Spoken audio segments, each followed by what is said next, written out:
From GC 90.7's Studio A on the campus of Gulf Coast State College, RAPLINE with Emily Blaze. September is Suicide Prevention Awareness Month, and today on RAPLINE we'll learn about the warning signs, some resources, as well as the aftermath of suicide. My guests are with Life Management Center of Northwest Florida and with the group known as SPARE. Now that stands for Suicide Prevention Awareness Response and Education Coalition. Tricia Pearce joining us again, Community Relations Specialist and Certified Mental Health First Aid Instructor at Life Management Center. Also with us, Karen Abrams with SPARE, also the co-founder of SPARE. Welcome to you both.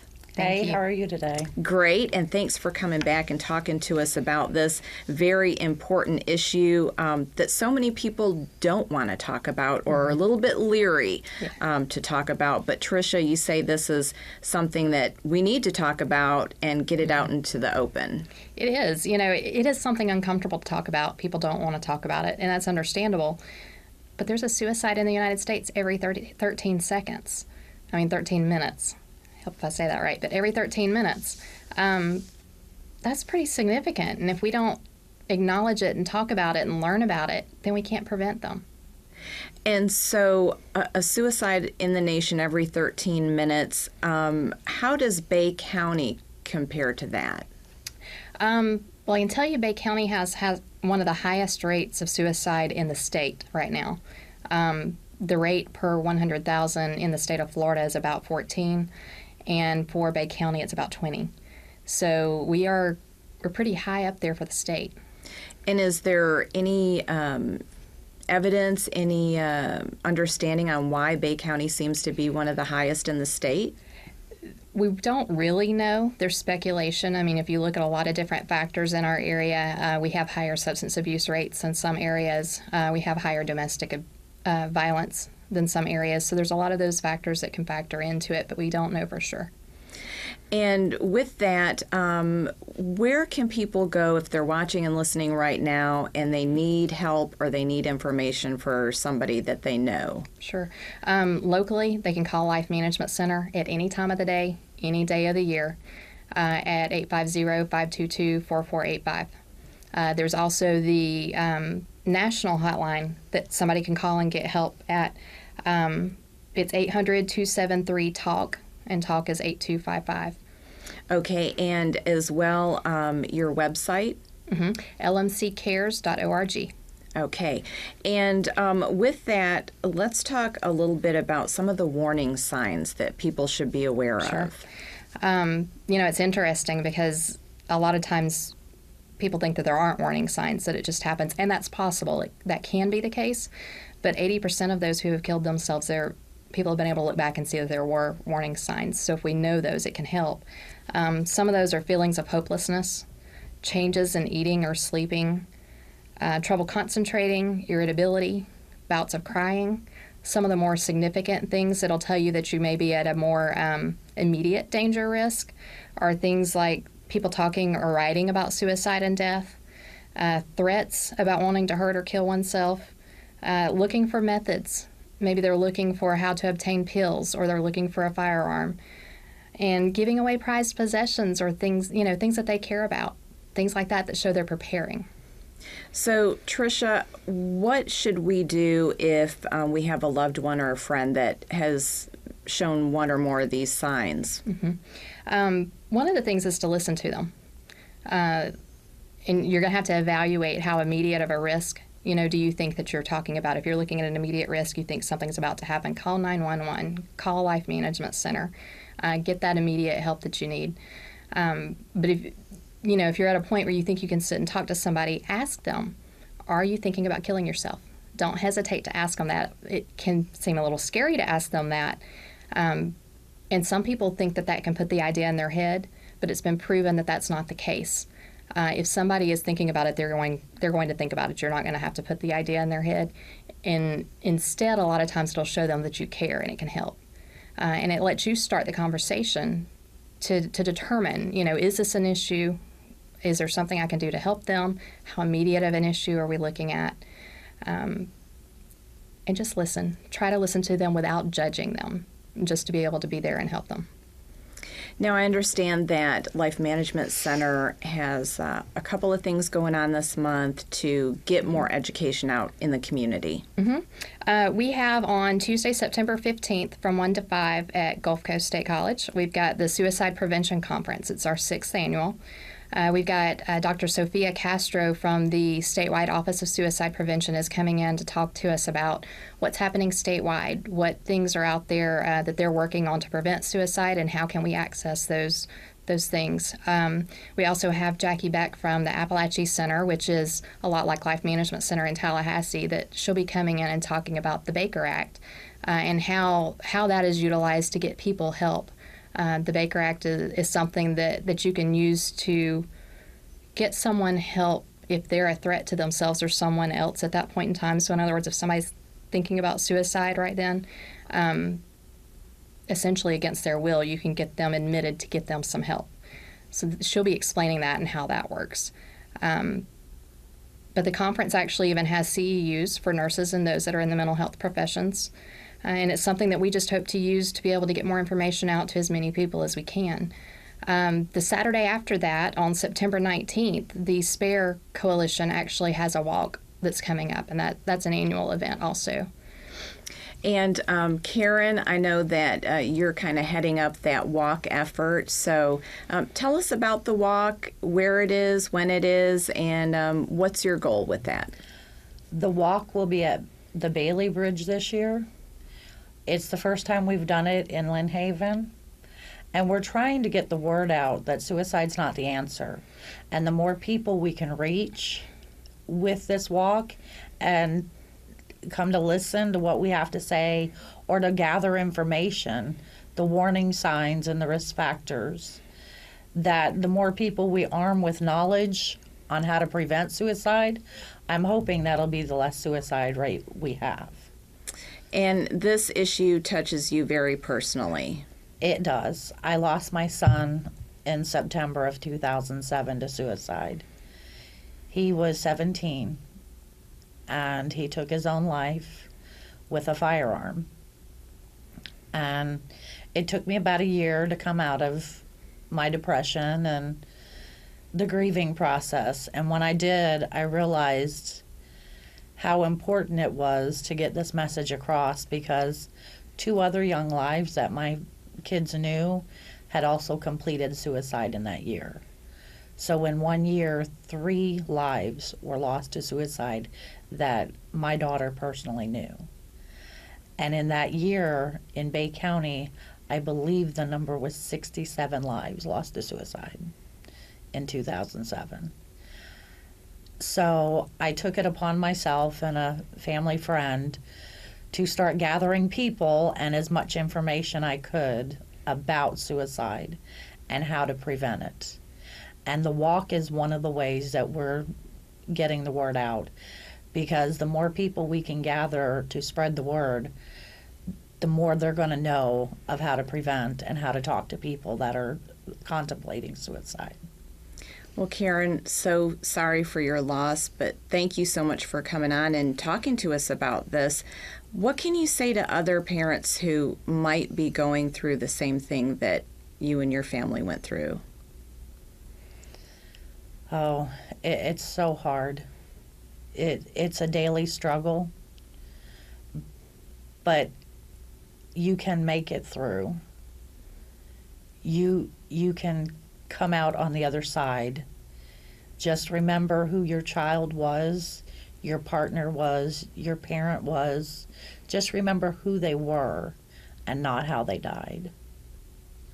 Because that's the hardest lesson I had to learn, was because anytime anybody said Alex, the first thing I thought was how he died. Not who the child was, but what he had done. And once I had understood who he was, then I could understand how to move past the grieving part and how to move forward. So for those who maybe didn't know Alex, who was Alex? What type of young man was he? Alex was your typical 17-year-old boy. He drove his car fast, liked to hang out with his girlfriend, get into trouble, you know. I mean, he was, and the warning signs can be kind of vague sometimes when you're talking about a teenager. So if you have any doubts or you think maybe, talk to them. Ask them, are you thinking about suicide? Are you having a hard time? Do I need to get you help? And if they give you that vague look of no, get them help anyway, because it might save their life. I understand that you're also working with the military locally to help bring awareness. I have worked with the chaplain on the naval base to help get information, and I did a video talking about Alex's story that she has used on her presentation for her conference and training on the base. Now, tell me about the SPARE group. Who's involved in that right now, and from what disciplines? Oh, there is people from all walks of life, from survivors like myself to professionals from life management, Big Bend, DJJ, Teen Court, Catholic Charities. I mean, from all over the place that we've come together as a group to spread the word about suicide prevention. So if people listening or watching right now want some more information, is there a online where they can go to get more information? Well, we do have a Facebook page, and we also have, I can't read this. You want to tell them what that is? The email address? Yes. The email address to contact the group is nwflspare@gmail.com. Or people can visit the Facebook page to learn more at facebook.com/sparenwfl. And, of course, you are listening to and watching RAPLINE here on GCTV and GC 90.7. September is Suicide Prevention Awareness Month, and the big conference coming up on the 15th at Gulf Coast State College. Tricia, this is open to students for free. It is. Any student with their student ID, we want to get them in there. We want them to learn this information, so it's being offered to them for free. Okay, and especially the college here at FSU, maybe students in psychology or social work. Sure. Any student. I'm sure, you're probably going to find more of an interest in those areas of social work or psychology, but any student that's interested is welcome to come. We will have people at the conference that work in the field of mental health, but we'll also have people that are general community members. It's designed to be information for anybody. So where do you think Bay County is right now as far as embracing education? Does the community seem to be responding to that? In the time I've been at Life Management Center, which I'm at 7 years now, so watching the change at that point, I think we're at a point where we are more open to education, but we still have a long way to go.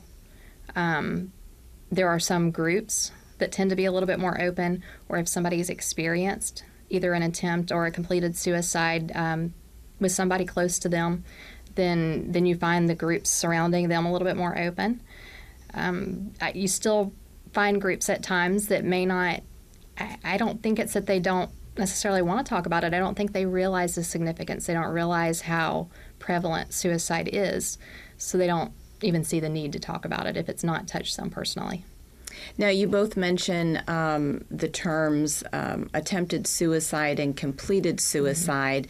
So tell us what the difference is, and then are there, is there any kind of statistics available of how many times maybe someone has attempted suicide before completing suicide?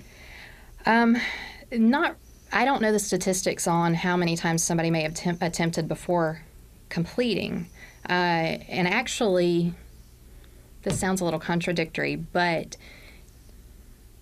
the risk is higher for somebody if they have attempted in the past. However, most people who attempt don't attempt again. I know that sounds contradictory, but so that, that's not necessarily a statistic that I've got at the top of my head. But there are, for every completed, there's about 25 attempts. So if you've got every 13 minutes you have one completed suicide, and there's 25 attempts during that time period, you're looking at something pretty significant.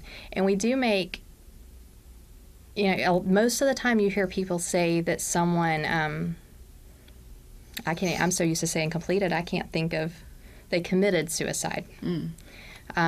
We try to use terms that are a little bit different. Somebody commits a crime, they don't commit suicide. They complete that attempt. And it wasn't, it's not a good thing that they completed, but it's a little different circumstance, so we try to use different terminology. Gotcha, okay. And there is one more thing I'd like to say, because with every completion, there are at least 6 or more survivors left behind to deal with the aftermath of this completed suicide.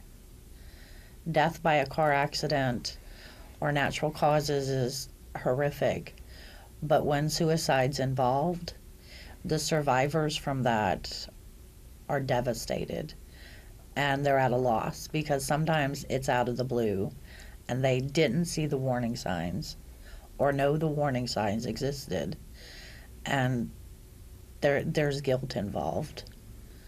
So for every attempted suicide that can get help, amen. For every completed, the survivors that are left behind just is astronomical. So what kind of help have you found locally that's available for the survivors? I don't have the paperwork with me, but there is a counselor who deals with grief and specifically with suicides that helps the families go through it. I don't have her paperwork with me today.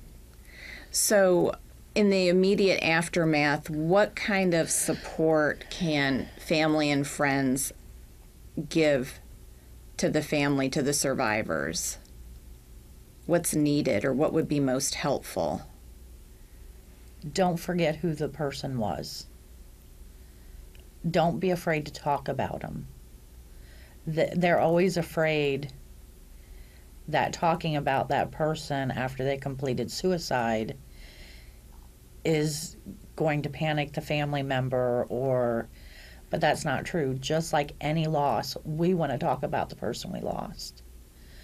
Just because how they died is different doesn't mean we don't miss them the same and want to discuss them.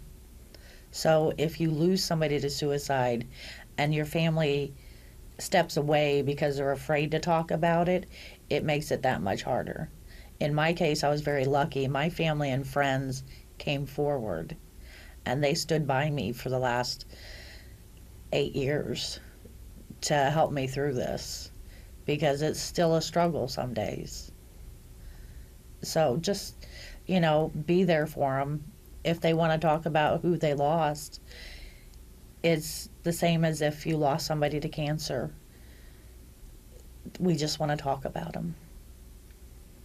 And you are listening and watching RAPLINE here on GCTV and GC 90.7 FM. If you're just tuning in, we're talking about September being National Suicide Prevention Awareness Month. Now, locally, you can get information online at lmccares.org. You can also give them a call at 850-522-4485.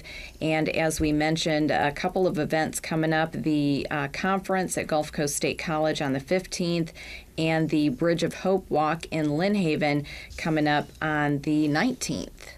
Mm-hmm. So what else do you want our listeners and viewers to know about today? You asked a little bit earlier about how to help somebody. Mm-hmm. And one of the things that I didn't think to mention, and I think we've been in and talked to you about this before, is Life Management Center provides mental health first aid classes in our area. Those classes teach people how to recognize mental illnesses, either at the beginning stage or in a crisis situation, how to recognize those and how to get somebody help, how to help someone that may be thinking about suicide or is in a crisis situation that involves suicide is involved in those classes. And that information can be found on our website. So the more that you can learn, the more that you know, the better able you are able to respond and help somebody. When is the next class starting? It's October 22nd. So just in time to get registered for that. Yes, yes, and the registration's online. Right now, because of some grant money that we received, we're able to provide a couple of classes for free. So there's no charge, but we do want people to register because we only have a limited amount of seats in each class. Okay, and again, the dates of that? October 22nd. We've actually just started teaching youth mental health first aid courses also, and that is, it's for adults, but it's for adults who work with youth, teaching them how to use those skills. So it's a little bit different than the adult looking at it from a youth angle. And the next class for that is December 3rd and 4th. Now, of course, we talk about life management, but we didn't take a break in the beginning to let folks know exactly what Life Management Center is, where you are, and what you do. Yeah, we are the largest mental and behavioral health care center in our area. We serve the 6-county area, with Bay County being our headquarters. So we provide everything from basic counseling to emergency inpatient services for mental health. We also have some child protective services. Okay, and the website, the best way to get more information? LMC Cares, and that's with 2 C's, .org. And there's information about the center, there's information on how to contact us, information on registering for the conference or for the first aid classes that I mentioned. And I also point out that we're one organization involved in the SPARE Coalition. There's a lot of the mental health centers around here that are involved. It's one way we've come together and tried to pool our resources to really get the word out to people to prevent suicide. We all have the same cause and the same goal in mind on that. So with the Bridge Walk, give us an idea, give us a sense of what's going on and what the vibe is kind of during that day when you're walking. Actually, it's very energetic. We bring our information and we give it out. We have a table set up for people to gather the information they want to receive, and we gather to remember those we've lost to suicide and to remember that there's a way to stop suicide. If you know somebody that's thinking about attempting and you can't get them to call the 1-800-TALK number yourself.